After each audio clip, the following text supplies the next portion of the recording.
Hola, estamos en otra de las entrevistas a maestros del transporte y hoy tenemos a Rosa Marina González Marrero, que es profesora titular de la Universidad de La Laguna y directora de la Cátedra de Economía y Movilidad aquí en la isla de Tenerife.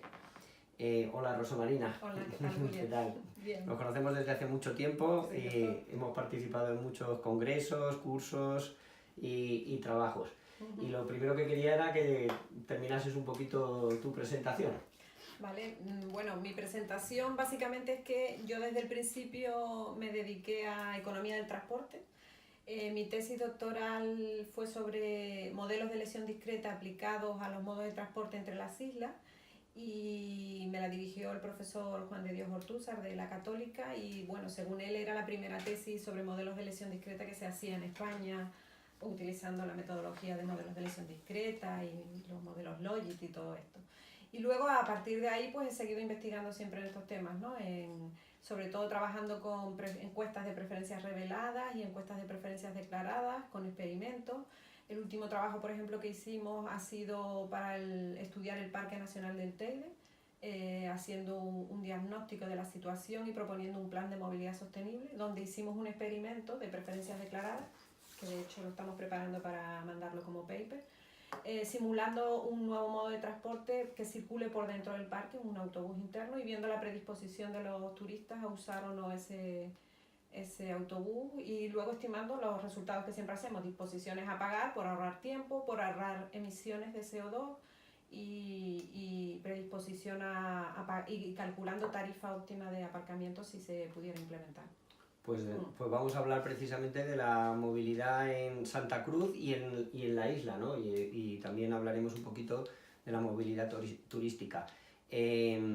Bueno, por una cuestión importante es que Juan de Dios Ortúzar es de la Universidad Pontificia de Chile, ¿eh? Y es el gurú máximo de los modelos. Fue casi un padre de la metodología moderna de modelización o modelado, como se dice en América Latina, para el tema de transporte y bueno, nos ha enseñado a todos, ¿eh? Ha sido un auténtico maestro. Cierto. La primera pregunta que te quería hacer era ¿cómo ves, cómo es la movilidad en el área metropolitana de Santa Cruz, de Tenerife? En el área metropolitana de Tenerife, la movilidad tiene una característica diferenciadora respecto al resto y es que está el tranvía. Y eso es lo que permite que el reparto modal en el área metropolitana tenga una mayor participación del transporte público gracias al tranvía. Sin embargo, sigue teniendo un papel muy predominante el coche. A pesar de que el tranvía tiene una participación alta, el coche sigue siendo el modo de transporte que utiliza mucha gente. Pues porque no hay o no parece que se intente hacer una política de gestión de aparcamiento para desincentivar de alguna manera ese uso y evitar que el coche llegue a todos sitios a cualquier hora. Y eso es un agravamen que está haciendo que el coche permita hacer un viaje puerta a puerta que el transporte público nunca va a poder hacer. O sea que entonces, si tú tuvieras que decir los tres problemas principales de la movilidad en Santa Cruz y su área metropolitana, yo diría que y en la universidad también, que es muy importante, ¿no? Un problema para mí grave es una ausencia de gestión de aparcamiento. O sea, si tú, por ejemplo, en las universidades tienes un aparcamiento en primera línea del aulario, lo que estás incentivando es que la gente venga en coche. Porque el viaje puerta a puerta no te lo va a ofrecer nunca un transporte público. Y entonces a los alumnos ofrecerles un estacionamiento gratis en la puerta de las aulas es un efecto llamada que vengan en coche. Entonces, mientras no se gestione ese aparcamiento, fomentando que ese estacionamiento se reserve para vehículos de alta ocupación o para gente que viene de zonas donde efectivamente el transporte público es muy malo. Pues, por ejemplo, la gente que viene del norte, la Orotava, los alumnos se quejan de que el transporte público funciona mal. Bueno, pues a esos alumnos a lo mejor sí que hay que primarles en el estacionamiento, pero a los que vienen de la zona metropolitana, donde tienen un tranvía, y según las encuestas de movilidad que hemos hecho, el tiempo medio desde el hogar hasta la estación más próxima del tranvía nunca supera los 6-7 minutos, pues no parece de recibo que sigan viniendo en coche, ¿no? Y más solo. O sea, nosotros el reparto modal en los estudiantes nos sale que está cerca al 50% en los que vienen de todas las zonas, el promedio. Y de eso... ¿El 50% el 50% de los estudiantes vienen en coche. en coche? Y de ellos el 70% vienen solos. En el área metropolitana no es el 50%, puede ser el 28% de los alumnos del área metropolitana vienen en coche, pero de nuevo casi todos los que vienen en coche vienen solos. Y según creo estáis intentando promover... Estamos promoviendo el coche compartido. De hecho, en la universidad se ha diseñado una app para compartir, ponerlos en contacto. Y yo, si quieres mi opinión, yo creo que está bien, es un instrumento necesario, pero que hay que acompañarlo con otras medidas. Solo la app está poniendo de manifiesto que no tiene mucho éxito. Entonces, de nuevo, aparcamiento. Yo creo que el tema clave está en aparcamiento. En la política de aparcamiento. Bueno, eso es muy interesante porque muchas veces se olvida en los temas de movilidad sostenible esa cuestión. ¿Y crees que es necesario llevar a cabo alguna actuación de carril reservado, busvao o similar en la TF5? Sí. A ver, en este momento el Cabildo tiene sobre la mesa un proyecto de inversión de un carril busvao en la TF5 y se han hecho diversos estudios donde parece que puede ser una buena opción. Yo creo que puede ser una opción muy interesante. Cada vez soy más reacia a proponer políticas de inversión en infraestructuras más carreteras, porque sabemos que más carreteras al final supone más congestión, y más en una isla donde casi el 50% del territorio es protegido. Invertir en más carreteras pues tiene un coste añadido aquí. Pero invertir en carreteras que tengan un uso para el transporte público y el vehículo de alta ocupación yo creo que sí puede ser una medida distinta. Y de nuevo acompañar esa inversión con políticas de aparcamiento y políticas de intercambiadores, porque si no, si el intercambio modal no está garantizado en determinados puntos, va a ser complicado, ¿no? Entendiendo intercambiadores como aparcamientos disuasorios, los que antes se llamaban disuasorios, que ahora llamamos aparcamientos de integración. Sí, eso es. Eso es Fundamental. De hecho, yo cuando a veces proponen políticas más inmediatas o de corto plazo, yo digo, a ver, ¿por qué nos pensamos en algunos estacionamientos que se podrían habilitar para hacer que la gente haga ese trasvase modal? Y por ejemplo, hay un problema en Tenerife también muy grave, que es que en la zona de la laguna, en torno al Padre Anchieta, pues hay todo un cuello de botella. En la hora punta de la mañana se produce un colapso importante que viene ya de la TF5 y cuando llega ahí se agudiza. Y es porque ese punto entran muchos colegios y la universidad. Y entonces, obviamente no nos podemos olvidar de los colegios, que también es un problema, porque lo que está pasando en la actualidad es que cada padre lleva a su hijo al colegio y el transporte escolar no lo usa casi nadie.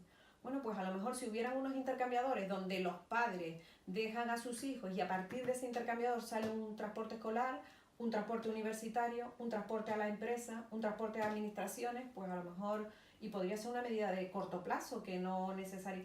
De manera que si usted quiere llevar a su hijo al colegio no va a poder porque no puede entrar al colegio con el coche. Pues porque se ha impedido. De nuevo, yo en este momento puedo entrar con mi coche casi al aula de mi hijo en el colegio. Ya. Pues ¿y por qué? Eso son todos incentivos a que yo use el coche, ¿no? Y nos has hablado de intercambiadores en este caso, pero hay realmente un intercambiador importante en Santa Cruz.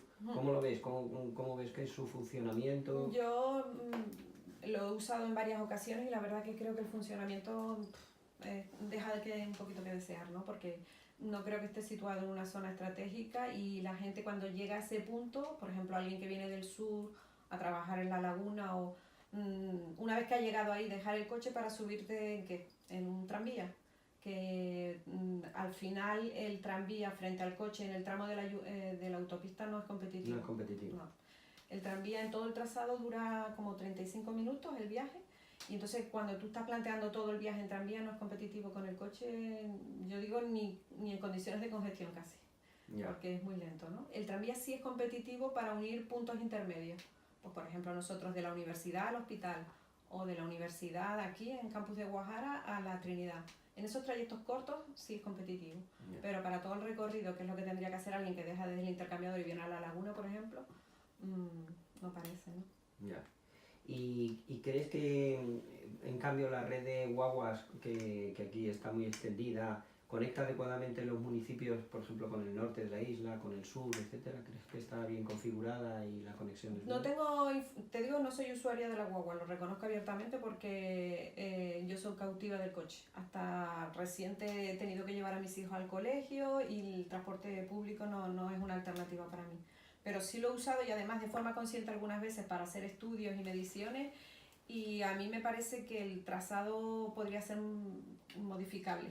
Y ahí en general es muy lento el transporte público y la idea de llegar a todos puntos no creo que siempre sea una buena solución, de que la guagua, porque a ver, la dispersión de la población en la isla hace que el transporte público no pueda llegar a todos los puntos donde hay residentes.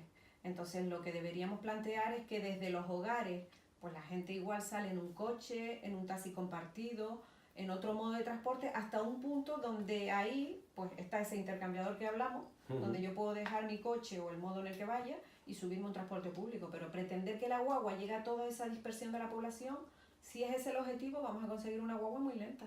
Porque y poco competitiva y no atrae al público, tanto ¿no? el norte como el sur es bastante dispersa, ¿no? Claro, la población está muy dispersa, ¿no? Y entonces, pues es muy complicado. Y como ya hemos empezado a hablar del sur. ¿Cómo es la movilidad turística? Porque, claro, Tenerife recibe muchísimo turismo, sí. y ¿cómo es la movilidad turística y en qué se diferencia de la movilidad general? Mira, la principal diferencia es que el turista se mueve mucho más que el residente.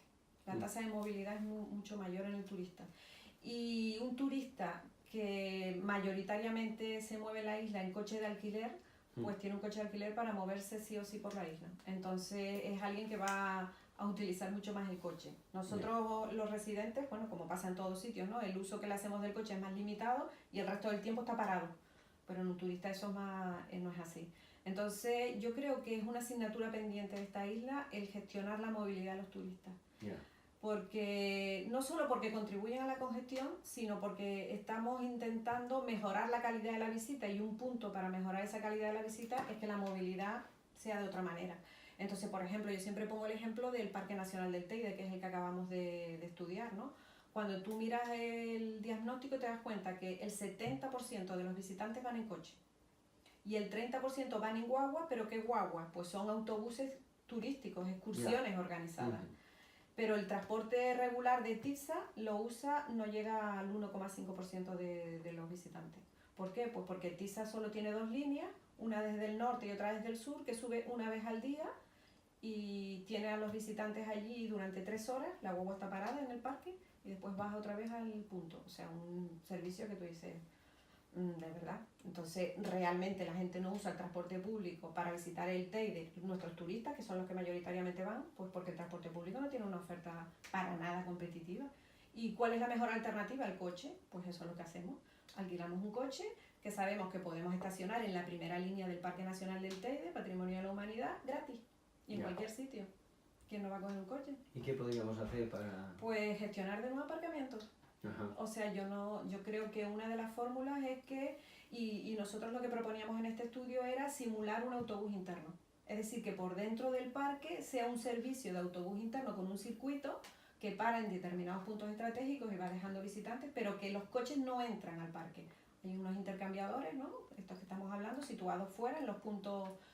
no sé si sabes, hay 2 carreteras que vienen del norte y 2 del sur que confluyen y luego es una única carretera la que atraviesa todo el parque. Bueno, pues en esos puntos donde confluyen las vías, estudiar dónde se podría ubicar y que a partir de ahí sea un autobús interno. ¿Usted quiere seguir entrando con el coche a pesar de la oferta de autobús interno? Pues tendrá que pagar por estacionar. Y a lo mejor en horas punta distinto que en horas valle y ¿no? hacer una política de precio de tarificación diferenciada. Pero de nuevo es lo que decíamos al principio, gestión de aparcamientos es clave, en la movilidad de los turistas también. Y claro, es que pensando en los turistas, o sea, por una parte es que el coche de alquiler aquí en es un atractivo, es súper barato, vamos, sí, o sea, sí, claro. No, y además, ¿sabes qué pasa? Que siempre se vende la idea de que el coche te da la libertad que no te va a dar el transporte público, y es que puedes llegar a cualquier sitio, a cualquier hora, visitar los sitios más alejados y recónditos que tienen aquel encanto y que, claro, sí, vale bien, pero tiene un coste social, que tenemos que tener en cuenta. Y luego además aquí el turista, los turistas más habituales son europeos, ¿no? Que suelen tener una cultura en transporte público, a lo mejor es una oportunidad, ¿no? Exacto, de hecho, cuando hicimos esa encuesta de preferencias declaradas, lo ponían de manifiesto que en sus países de origen ellos utilizan el transporte público, incluso demandaban, porque hicimos una parte de la encuesta referida a bicicleta, y mostraban una predisposición a usar bicicleta en el Parque Nacional del Teide si se implantaran bicicletas, que era uno de los experimentos que también simulamos. Bueno, pues oye, muchísimas gracias porque nos has dado un recorrido sobre la movilidad de la isla. Bueno, antes de que se me olvide, que ha mencionado las encuestas de preferencias declaradas, sobre eso vamos a hablar en el blog en otro episodio con un artículo que va a escribir, pero ya más técnico, explicándonos todas esas materias. Así que los que no lo hayáis entendido, no os preocupéis que lo vais a ver. Y por resumir, como siempre, un poquito, nos ha hablado de la importancia del tema del aparcamiento, también del tema de la integración, porque al final es todo que siempre hablamos de la intermodalidad, de la integración del transporte entre autobús, entre el coche, y que eso genera una oportunidad y además es una cuestión sobre todo de sostenibilidad, y más en una isla donde no solo es movilidad cotidiana, sino además se mezcla con un valor importante del turismo. Así que muchas gracias por escucharnos y hasta pronto.